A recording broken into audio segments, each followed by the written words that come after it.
Okay, so hoping to keep this brief. I recently came across two guys who have a program called Clients and Community. You can look them up online. Just wanted to credit them for bringing me back to this concept of set points. Another way to think about it, or you might have heard it as our growing edge. So this applies to everyone, whether you are taking your income online or whether you're working through relationship or health. In the coaching and online world, people tend to say that there are three areas that we are really focused on as people and that we would be most willing to put our money towards. That's health, wealth, and relationships. So as a human being, we're always interacting, particularly in our culture, in one of those areas. So there's this idea of set point, and it's the place of our comfort. It's where we're comfortable living, being, and doing whatever it is we're doing in life. And anything that challenges that set point, including something that would grow or develop or enhance or make our capacity with that set point better, we will resist in some kind of way. We will shut it down, we will sabotage it, we will delay and procrastinate. Those are some of the ways that we will keep ourselves in our comfort zone. So being aware of our set point is important, incredibly valuable if we're actually wanting to grow beyond whatever it is we've been experiencing. So to put this into usable language, weight loss goals or any kind of health goal where you're working to improve your health. So if it's getting better sleep and you are used to functioning on however many hours of sleep a night and you've decided that you need more or less. Your set point is whatever it is you've been doing, whatever it is that's comfortable and familiar and you've been doing. The growing edge, the challenge to the set point is going to be any more hours of sleep or any less hours of sleep. And then the response to it is whatever you do to keep yourself in the comfort zone. So if, let's just say you've decided you need a little bit more sleep, and what you've been doing in the past, just out of habit, is you've been staying up late and watching the screen, whatever that means. So many of us do this. In your new version of yourself, vision of yourself, depending upon how far you've gotten with it, you want to add 2 hours of sleep to your day because you notice that it benefits you in some way. Typically, we're working towards something that's going to benefit us. We know this. It's just that we've been existing in habitual patterns for however long. So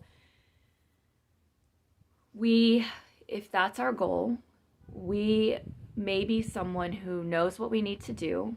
We need to turn the screens off 2 hours before we want to go to sleep. And instead of doing that, we stay on the screen, and maybe we stay on the screen for an extra hour just for good measure. We're going to do things that prevent us from growing beyond our comfort zone, whether it's conscious or unconscious. And what we want to do is bring awareness. We want to bring consciousness to our habits so that we can actually change them. So oftentimes we know what we need to do. We even may know how to get there. Maybe we've tried something before, or we've seen somebody else that we trust try it, and we know what the steps are. A challenge for a lot of us is actually allowing ourselves to grow. And what that means is allowing ourselves to be uncomfortable with whatever the new experience is. You know, in relationships, if someone's used to having a lot of combativeness and drama in their lives, and then they come into relationship with someone, an employer, a new friend, a beloved who doesn't interact with them in that way, the old pattern of relating may come out in starting fights or whatever your dynamic is. Like if that applies to you, you know how you respond to life to protect what's familiar, even if it's not healthy for us. We all do this in some area of our lives. So bringing awareness to what your comfort level is, whether it's financial, wherever you're financially comfortable, like how much money you're actually comfortable having versus what you want to have. Your love life or relationships doesn't have to be love. It's any relationship, any way of relating that we have out there with people.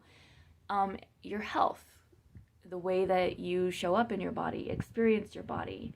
And there's, again, mental health, spiritual health, physical health.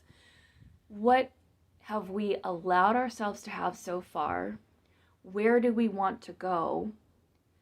And when do we become comfortable with that growth process? So for people who are building business online, a common thing that shows up is a fear of being visible. Like we don't want to put ourselves on camera.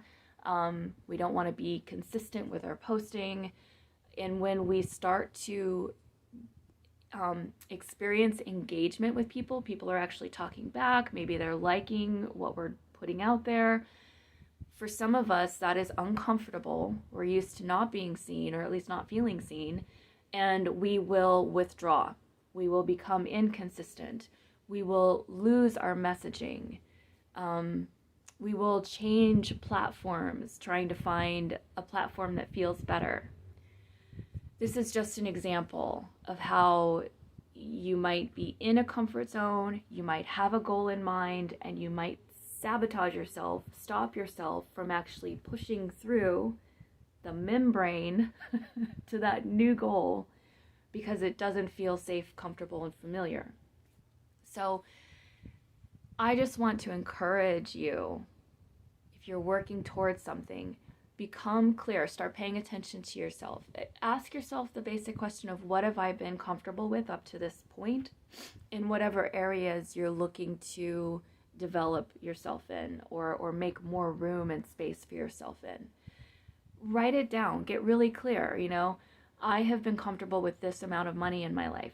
Not what you think you want, but how much money have you actually earned year to year, month to month, over the course of your life?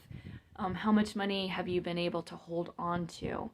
Those are some of the ways that you can figure out like part of your relationship with finances. In relationship, what kind of relationships or interactions have I had in my life? Have I kept in my life? As just like a baseline. What's my baseline? And then your goal, being clear about where do I want to go? What do I want to experience? How do I want to show up? Get clear about that, write it out. And then in that space in between where we are and where we see ourselves moving into, there's a lot of work. There's a lot of work. So as we're doing the work, where do you stop yourself? Where do you get distracted? Where do you tune out? And start making note of that. I got really uncomfortable today in such and such a situation. I stopped following my meal plan. I slept in late, or I stayed up late. I said yes to a schedule at work, extra hours, when I really knew I needed to be doing this other thing over here. Where do you interrupt your growth? And just notice it. Write it down. Keep track of it. As much as you can, become clear about what that step pushed in you. What that step towards your goal challenged in you in terms of your comfort zone. And see how much patience and space and room you can make for the new experience. So if you're used to having a lot of noise around, this is another thing people really deal with. They're used to having something on in the background, music, family members, chatter, chatter, chatter. But maybe you recognize that you need enough quiet so that you can actually hear your own guidance. You're trying to make some decisions, you're moving in a new direction, and you need clarity. You need to be in contact with your intuition and your inner guidance. And maybe you're not hearing it because there's just noise around, and you are participating with the noise. You've always got something running, you're multitasking with your thoughts. So create space. And some of us have to go small. So you might just start with 15 minutes of no external noise every day. And that's your practice. And you just notice how you feel in that. You notice what you want to reach for. You notice, can you actually do 15 minutes the first day, or is it really 3 minutes and then you just had it? And you increase every day, 2 more minutes, 3 more minutes, whatever. That's a real basic example to give for how we can make more room for the new experience. If you go check out these guys, they give some more specific ways of creating space. And then I'm sure if you look up set point in business, personal set point, or growing edge, you'll find other people. This is not a new concept. It's something they reminded me of. It's in the coaching world a lot. If you happen to be coached or a coach, there are resources out there that you can find to work with your own personal set point, and we all have it. And again, this is a year of growth and change. Whatever it is you've decided you're going to do different or be differently, it's going to challenge you. And all of us are going to want to retreat into whatever is most comfortable for us. So again, becoming aware of what the comfort zone is, and then what it is that comes up for us when we experience expansion, more capacity, and how we shut ourselves out of that. Just becoming aware of that, and then gradually making more room for the evolution. That's what I'm encouraging you to do right now. So take care.